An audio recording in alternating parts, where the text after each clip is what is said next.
30 days. No Instagram. No TikTok. No Twitter or X, or whatever we're calling it this week. No YouTube Shorts. No mindless scrolling at 2 a.m. when I should have been asleep 3 hours ago. I didn't do this because I had some big spiritual awakening. I didn't do it because a guru told me to. Detox. I did it because one night, I looked down at my phone, realized I'd been scrolling for 57 minutes without remembering a single thing I'd seen, and it scared me. So I deleted the apps. All of them. And for the next 30 days, I tracked exactly what happened to my brain, my mood, my sleep, my focus, everything. What I found wasn't just, oh, I felt better. It was way weirder, way harder, and honestly, way more interesting than I expected. So if you've ever wondered what actually happens when you unplug from social media for a full month, not a weekend, not a digital detox retreat, with green juice and yoga mats, but 30 real days of normal life, stick around, because I'm going to walk you through the entire thing, week by week. Let's get into it. Why I did this.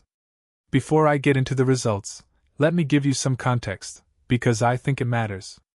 I'm not someone who was on social media 12 hours a day. By most standards, I was normal. According to my screen time report, I was averaging around 4 hours a day across apps. 4 hours. When I actually sat with that number, I did the math. That's almost 30 full days a year. An entire month of my life, every single year, spent staring at a screen watching strangers' lives, strangers' opinions, strangers' vacations. And the worst part wasn't even the time. It was what the time was doing to my brain. I couldn't read a book for more than 10 minutes without reaching for my phone. I couldn't sit in a waiting room without pulling it out. I couldn't even watch a movie without checking notifications halfway through. My attention span had basically been sliced into these tiny little fragments, and I didn't even notice it happening, because it happened so gradually. So I set some ground rules. No Instagram, no TikTok, no Twitter, no Facebook, no YouTube Shorts or Reels, though long-form YouTube videos were allowed, because I use it for actual learning. Texting, calling, and email were fine, because I wasn't trying to disappear from the world. I just wanted the algorithm-driven, infinite scroll stuff gone. And I want to be upfront, this wasn't easy. Especially not the first week. Week 1. Okay, let's talk about week 1, because this was brutal in a way I didn't expect. Within the first 24 hours, I noticed something strange. My hand kept moving toward my phone on its own. Not because I wanted to check anything specific, I just felt this itch, this restlessness, like something was missing. I'd unlock my phone, stare at my home screen for a second, realize there was nothing to open, and lock it again. I probably did this 40 or 50 times a day. That's when it hit me, this wasn't really a habit. It was closer to a craving. And that makes sense when you understand what's actually happening in your brain. Every time you get a like, a comment, a new video, a notification, your brain releases a small hit of dopamine. Not because the content itself is amazing, but because it's unpredictable. You don't know if the next scroll will bring something boring or something exciting, and that uncertainty is exactly what makes it addictive. It's the same mechanism that makes slot machines addictive. Psychologists call it a variable reward schedule, and social media apps are built around it, deliberately. So when I took that away, my brain didn't just lose a habit. It lost its dopamine source. And for the first few days, I felt genuinely irritable. Kind of foggy. A little bored in a way that felt almost uncomfortable, like sitting in silence in a room after leaving a loud party. By day 4, I actually caught myself picking up a paper napkin at a restaurant and scrolling my thumb across it out of pure muscle memory. That's when I realized how deep this had gone. But something shifted around day 6. The urges started slowing down. Not disappearing, slowing down. And in the gaps where I used to scroll, I started doing small things instead. Making tea. Stretching. Actually looking out the window. Little things that used to feel like wasted time started feeling kind of nice. Week 2. Week 2 is where things started to genuinely change. The biggest shift was in my sleep. I used to lie in bed scrolling until my eyes physically hurt, and even then, my brain would stay wired for another 20 or 30 minutes.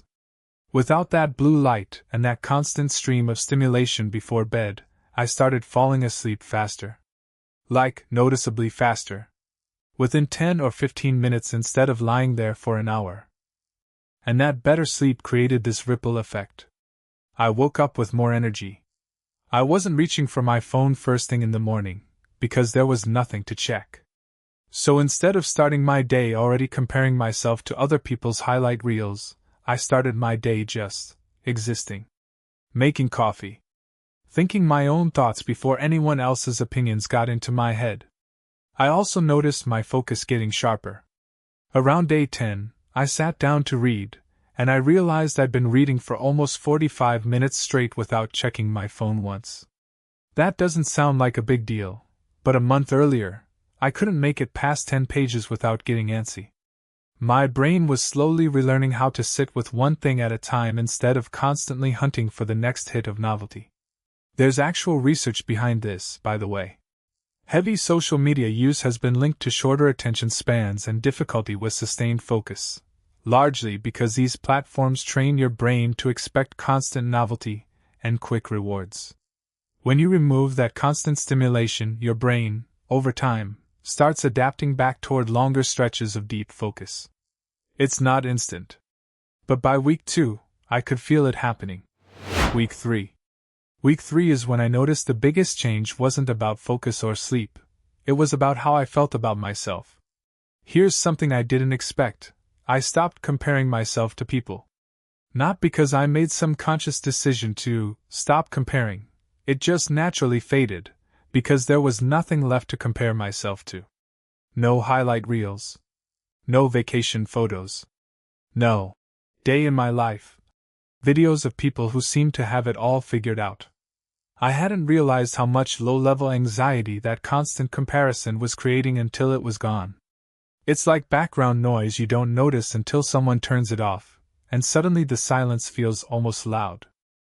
I also found myself being more present in actual conversations. Normally, if I was hanging out with friends, part of my brain would be thinking about what to post, or checking my phone under the table. Without that pull, I was just there. Fully there. And people noticed. A couple of friends actually commented that I seemed more present, without me even telling them what I was doing. There's a psychological concept that fits here really well, something researchers call social comparison theory. Basically, human beings naturally evaluate themselves by comparing to others, and social media puts us in a constant, high-volume comparison loop, often with people who are showing their best, most curated moments. When that loop shuts off, a lot of that quiet self-criticism shuts off with it. Now, I won't pretend it was all positive. Around day 20, I did feel a bit disconnected, like I was missing inside jokes, trending topics, things my friends were talking about that I had zero context for. There's a real trade-off here. Social media does keep you plugged into a shared cultural conversation, and stepping away means stepping out of that loop, at least partially. I had to make peace with that. Week 4. By week 4, something interesting happened. It stopped feeling like a challenge and started feeling like my actual life. I wasn't white-knuckling it anymore. I wasn't counting down days. The itch to check my phone had mostly disappeared, and when I did think about social media, it was more like remembering an old habit than feeling an active pull toward it. I picked up hobbies I'd been meaning to get back to for literally years. I finished 2 books. I started going on short walks in the evening with no phone at all, just walking, thinking, sometimes not thinking about anything in particular, which honestly felt like a lost skill I was relearning. My focus at work improved measurably too. I do a lot of tasks that require deep concentration, and I noticed I was getting into what people call flow state much more easily, that state where time seems to disappear because you're so absorbed in what you're doing. A month earlier, I couldn't hold that state for more than 15 or 20 minutes before some itch pulled me away. By the end of the month, I was hitting stretches of an hour or more. And emotionally, I just felt calmer. Less reactive. Less like my mood was tied to some stranger's opinion, or some algorithm deciding what I should feel anxious about today. What happened when I went back? Now here's the part everyone asks about: what happened when the 30 days ended and I re-downloaded the apps? Honestly, it was eye-opening in a different way. The second I opened Instagram again, I felt this immediate rush, almost a jolt, from the sheer amount of stimulation. Bright colors, fast cuts, constant movement.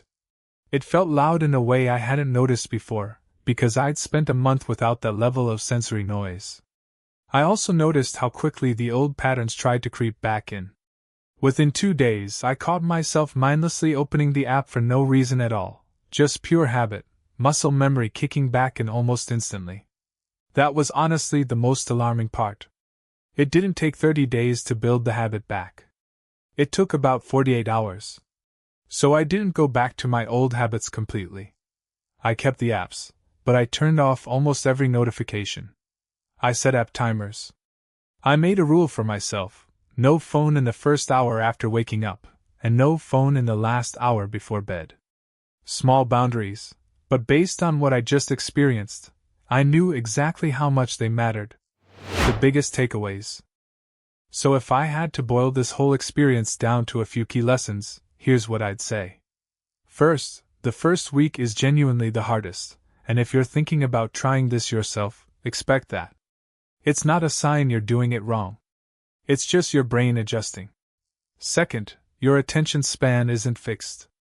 It's trainable, in both directions. Constant scrolling shortens it. Removing that stimulation, over time, helps rebuild it.